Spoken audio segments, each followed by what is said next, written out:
ओम शांति।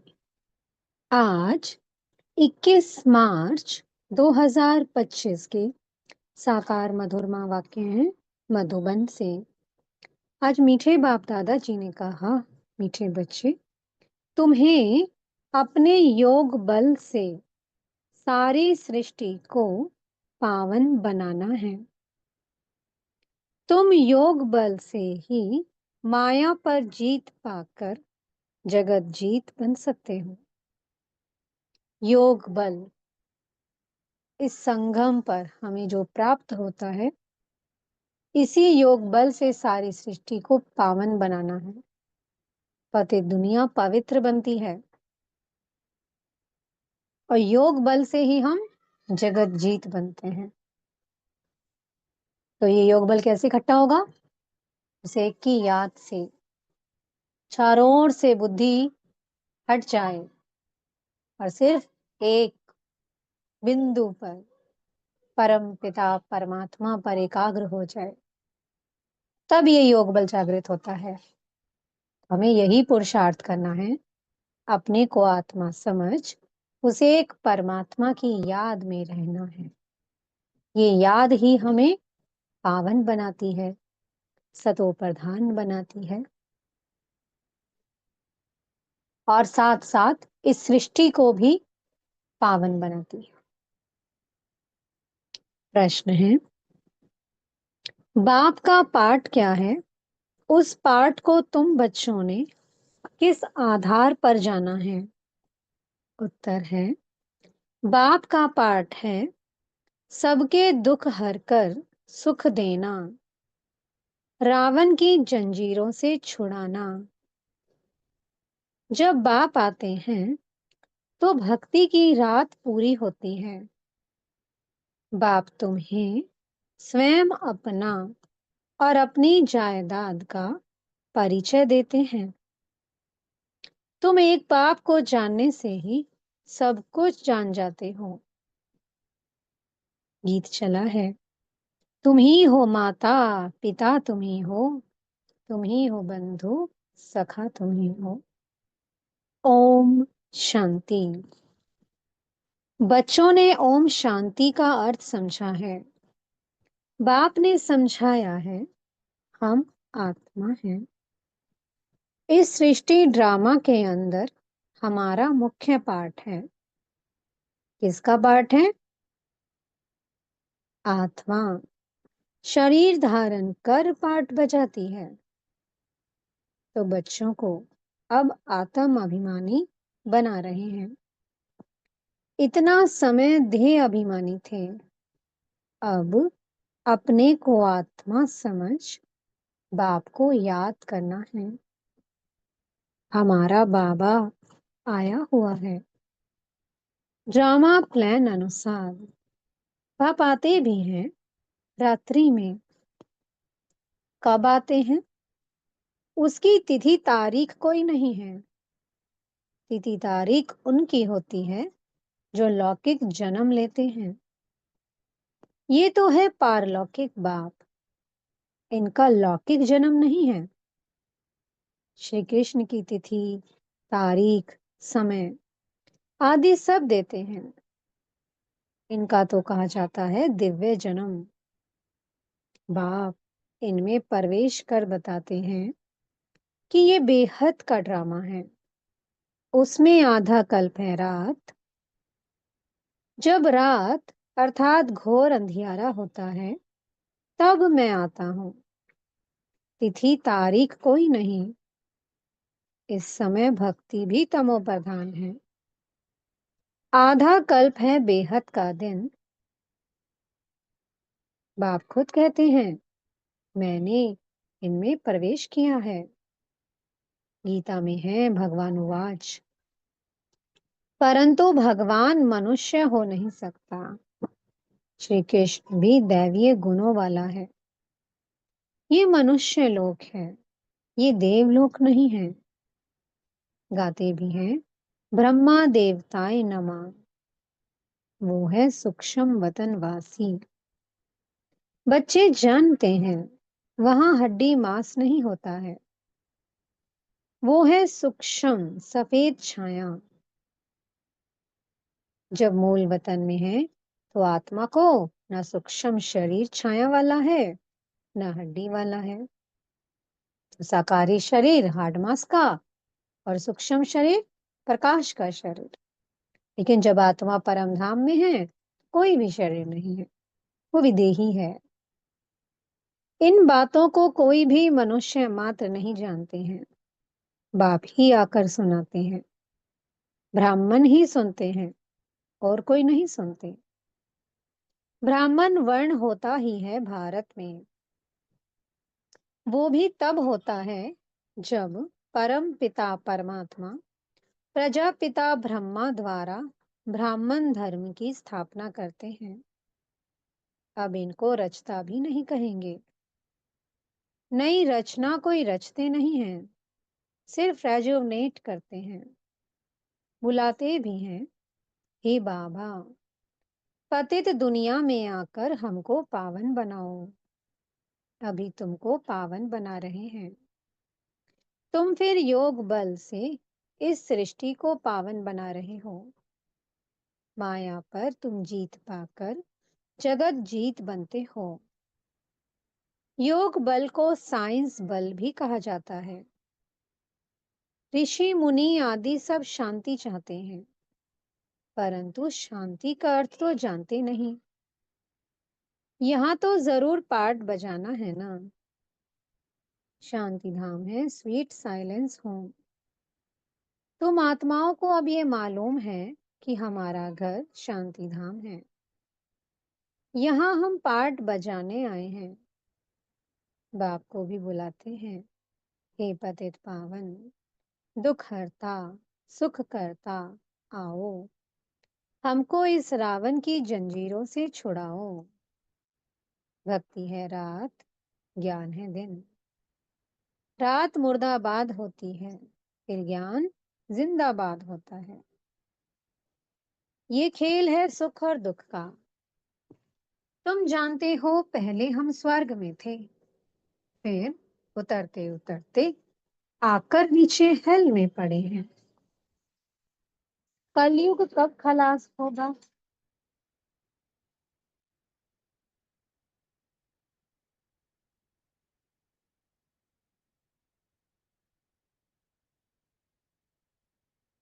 फिर सत्युग कब आएगा? ये कोई नहीं जानते।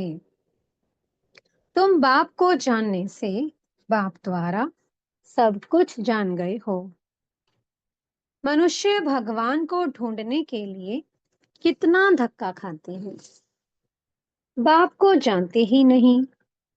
जाने तब जब बाप आकर अपना और जायदाद का परिचय दे।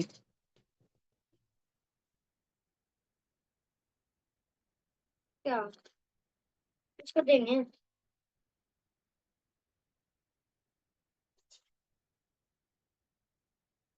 बाबा कहते हैं बाप को जानते ही नहीं है। जाने तब जब बाप आकर अपना और जायदाद का परिचय दे। वर्षा बाप से ही मिलता है, माँ से नहीं। इनको मम्मा भी कहते हैं, परंतु इनसे वर्षा नहीं मिलता है। इनको याद भी नहीं करना है। ब्रह्मा, विष्णु, शंकर भी शिव के बच्चे हैं। ये भी कोई नहीं जानते। बेहद की सारी दुनिया का रचयिता एक ही बाप है। बाकी सब है उनकी रचना या हद के रचयिता। अब तुम बच्चों को बाप कहते हैं, मुझे याद करो तो तुम्हारे विकर्म विनाश हो। मनुष्य बाप को नहीं जानते हैं तो किसको याद करें? इसलिए बाप कहते हैं कितने निधन के बन पड़े हैं। ये भी ड्रामा में नूंद है। भक्ति और ज्ञान दोनों में सबसे श्रेष्ठ कर्म है दान करना। भक्ति मार्ग में ईश्वरार्थ दान करते हैं। किस लिए? किस लिए करते हैं दान? कोई कामना तो जरूर रहती है, समझते हैं। जैसा कर्म करेंगे वैसा फल दूसरे जन्म में पाएंगे। इस जन्म में जो करेंगे उसका फल दूसरे जन्म में पाएंगे। जन्म जन्मांतर नहीं पाएंगे। एक जन्म के लिए फल मिलता है। सबसे अच्छे ते अच्छा कर्म होता है दान। दानी को पुण्य आत्मा कहा जाता है। भारत को महादानी कहा जाता है। भारत में जितना दान होता है उतना और कोई खंड में नहीं। बाप भी आकर बच्चों को दान करते हैं और बच्चे फिर बाप को दान करते हैं। कहते हैं बाबा आप आएंगे तो हम अपना तन मन धन सब आपके हवाले कर देंगे। आप बिगर हमारा कोई नहीं। बाप भी कहते हैं मेरे लिए तुम बच्चे ही हो। मुझे कहते ही हैं हेवनली गॉड फादर, अर्थात स्वर्ग की स्थापना करने वाला। मैं आकर तुमको स्वर्ग की बादशाही देता हूँ। बच्चे मेरे अर्थ सब कुछ दे देते हैं। बाबा सब कुछ आपका है। भक्ति मार्ग में भी कहते थे बाबा ये सब कुछ आपका दिया हुआ है। फिर वो चला जाता है तो दुखी हो जाते हैं। वो है भक्ति का अल्पकाल का सुख।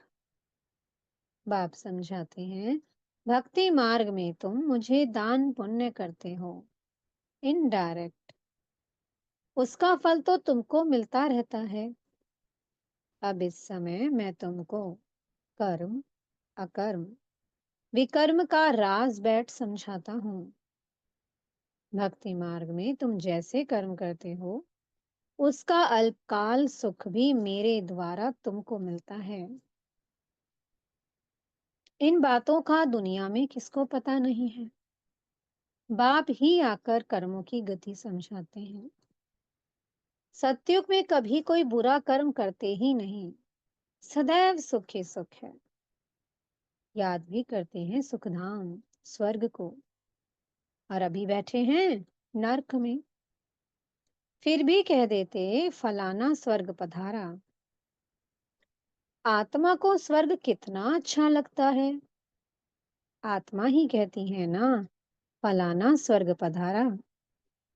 परंतु तमो प्रधान होने के कारण उनको कुछ पता नहीं पड़ता है कि स्वर्ग क्या है और नर्क क्या है। बेहद का बाप कहते हैं तुम सब कितने तमो प्रधान बन गए हो। ड्रामा को तो जानते नहीं। समझते भी हैं कि सृष्टि का चक्र फिरता है तो जरूर हूबहू फिरेगा ना। वो सिर्फ कहने मात्र कह देते हैं। अभी ये है संगम युग। इस एक ही संगम युग का गायन है। कल्प देवताओं का राज्य चलता है। फिर वो राज्य कहाँ चला जाता है, कौन जीत लेते हैं, ये भी किसको पता नहीं है। बाप कहते हैं रावण जीत लेता है। उन्होंने फिर देवताओं और असुरों की लड़ाई बैठ दिखाई है। अब बाप समझाते हैं 5 विकारों रूपी रावण से हारते हैं फिर जीत भी पाते हैं रावण पर। तुम तो पूज्य थे फिर पुजारी पतित बन जाते हो तो रावण से हारे ना।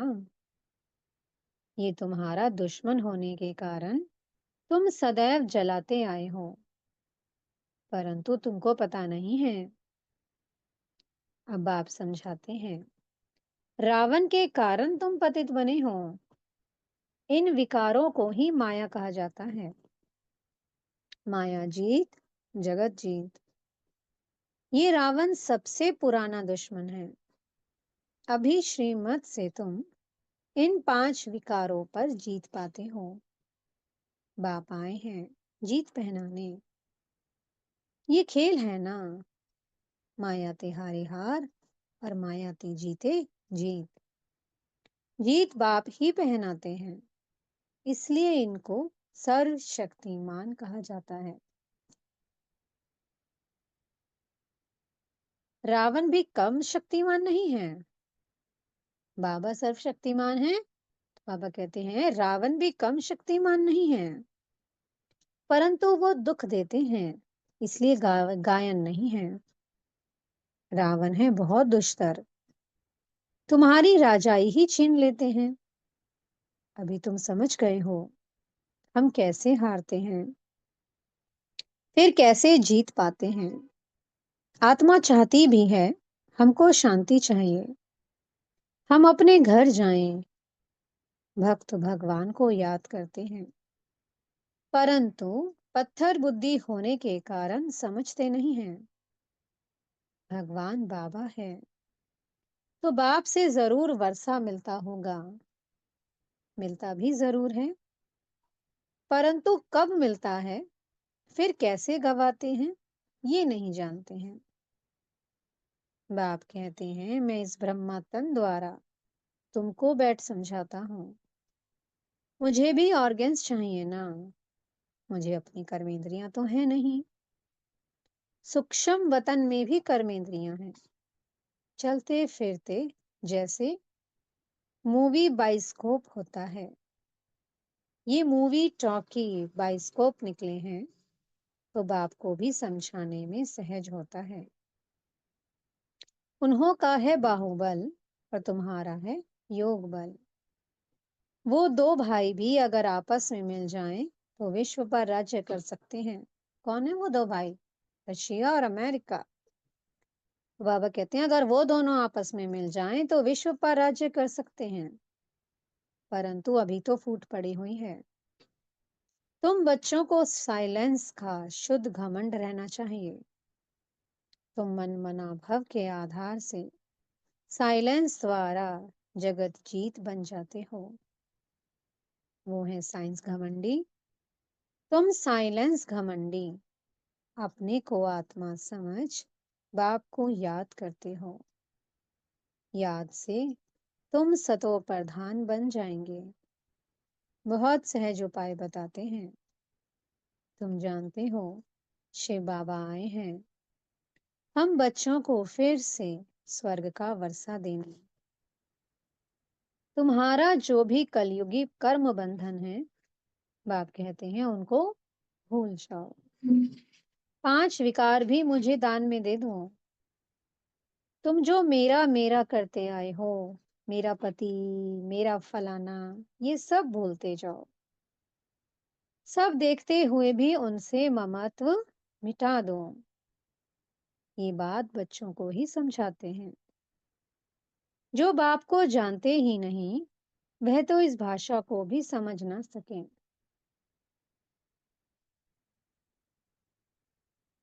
बाप आकर मनुष्य से देवता बनाते हैं। देवताएं होते ही सतयुग में हैं और कलयुग में होते हैं मनुष्य। अभी तक उनकी निशानियां हैं, अर्थात उनके चित्र हैं। मुझे कहते ही हैं पतित पावन। मैं तो डिग्रेड होता नहीं हूं। तुम कहते हो हम पावन थे, फिर डिग्रेड हो पतित बने हैं। अब बाप आकर पावन बनाओ तो हम अपने घर में जाएं। ये है स्पिरिचुअल नॉलेज, अविनाशी ज्ञान रत्न है ना। ये है नई नॉलेज, अभी तुमको ये नॉलेज सिखाता हूँ। रचयिता और रचना के आदि मध्य अंत का राज बताता हूँ। अभी ये तो है पुरानी दुनिया, इसमें तुम्हारे जो भी मित्र संबंधी आदि हैं, वे सहित सबसे ममत्व निकाल दो। अभी तुम बच्चे अपना सब कुछ बाप हवाले करते हो। बाप फिर स्वर्ग की बादशाही 21 जन्मों के लिए तुम्हारे हवाले कर देते हैं।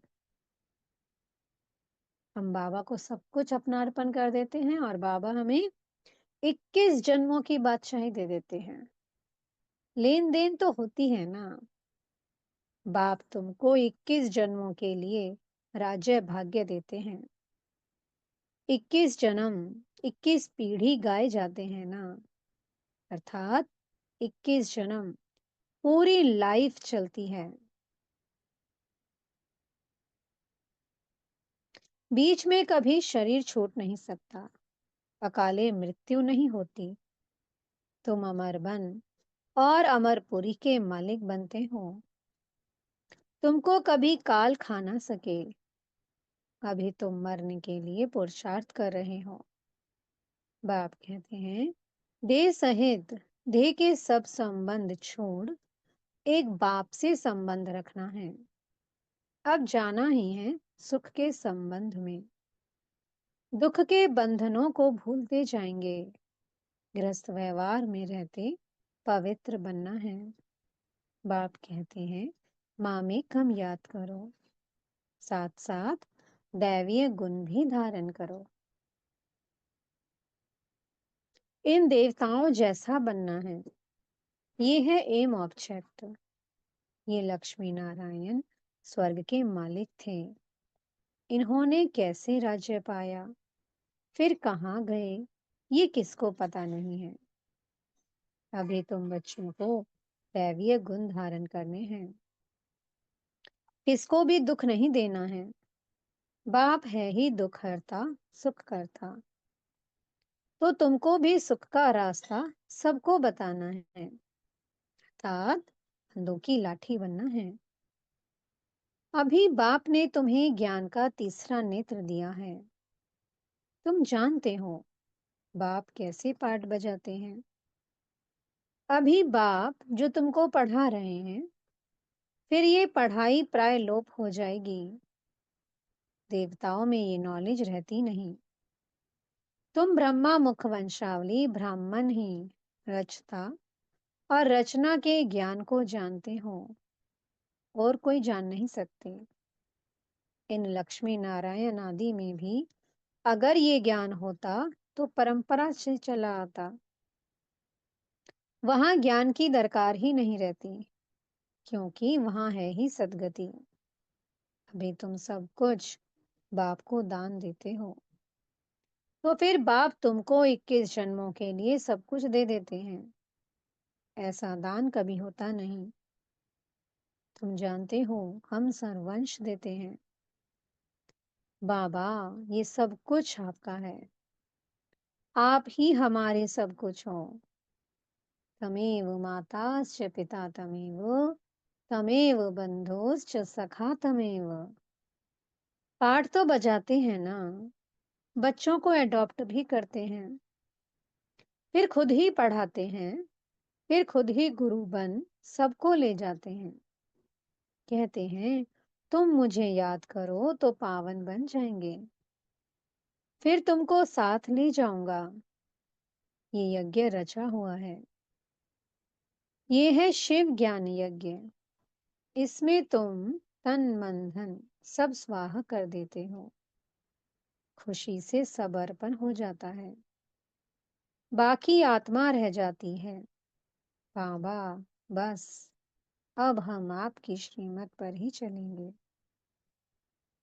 बाप कहते हैं, गृहस्थ व्यवहार में रहते पवित्र बनना है। 60 वर्ष की आयु जब होती है तो वानप्रस्थ अवस्था में जाने की तैयारी करते हैं, परंतु वह कोई वापस जाने के लिए थोड़ी तैयारी करते हैं। अभी तुम सतगुरु का मंत्र लेते हो, मन मना भव। क्या मंत्र है? मन मना भव। भगवान उवाच, तुम मुझे याद करो तो तुम्हारे विकर्म विनाश होंगे। सबको कहो आप सबकी वानप्रस्थ अवस्था है। शिव बाबा को याद करो, अब जाना है अपने घर। अच्छा, मीठे मीठे सी कीलधे बच्चों प्रति माता पिता बाप दादा का याद प्यार और गुड मॉर्निंग। रूहानी बाप की रूहानी बच्चों को नमस्ते।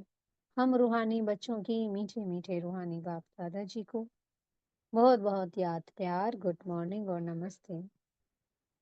धारणा के लिए मुख्य सार है। पहला पॉइंट, कलयुगी सर्व कर्म बंधनों को बुद्धि से भूल 5 विकारों का दान कर आत्मा को सतो प्रधान बनाना है। एक ही साइलेंस के शुद्ध घमंड में रहना है। दूसरा पॉइंट है, इस रुद्र यज्ञ में खुशी से अपना तन मन धन सब अर्पण कर सफल करना है। इस समय सब कुछ बाप हवाले कर 21 जन्मों की बादशाही बाप से ले लेनी है। मीठे सतगुरु जी वरदान दे रहे हैं। रोब के अंश का भी त्याग करने वाले स्वमानधारी पुण्य आत्मा भवा। स्वमानधारी बच्चे सभी को मान देने वाले दाता होते हैं। दाता अर्थात रहमदिल। उनमें कभी किसी भी आत्मा के प्रति संकल्प मात्र भी रोब नहीं रहता। ये ऐसा क्यों है? ऐसा नहीं करना चाहिए, होना नहीं चाहिए। ज्ञान ये कहता है क्या? ये भी सूक्ष्म रोब का अंश है। लेकिन स्वमानधारी पुण्य आत्माएं गिरे हुए को उठाएंगी, सहयोगी बनाएंगी। वो कभी ये संकल्प भी नहीं कर सकती कि ये तो अपने कर्मों का फल भोग रहे हैं, करेंगे तो जरूर पाएंगे, इन्हें गिरना ही चाहिए। ऐसे संकल्प आप बच्चों के नहीं हो सकते। स्लोगन है, संतुष्टता और प्रसन्नता की विशेषता ही उड़ती कला का अनुभव कराती है। अव्यक्त इशारे हैं, सत्यता और सभ्यता रूपी कल्चर को अपनाओ। सत्यता के शक्ति की निशानी है निर्भयता। कहा जाता है सच तो बिट्ठो नच। अर्थात सत्यता की शक्ति वाला सदा बेफिक्र निश्चिंत होने के कारण, निर्भय होने के कारण खुशी में नाचता रहेगा। यदि अपने संस्कार व संकल्प कमजोर हैं, तो वो कमजोरी ही मन की स्थिति को हलचल में लाती है। इसलिए पहले अपनी सूक्ष्म कमजोरियों को अविनाशी रुद्र यज्ञ में स्वाहा करो। ओम शांति। बहुत बहुत शुक्रिया प्यारे प्यारे हमारे मीठे मीठे बाप दादा जी का। ओम शांति।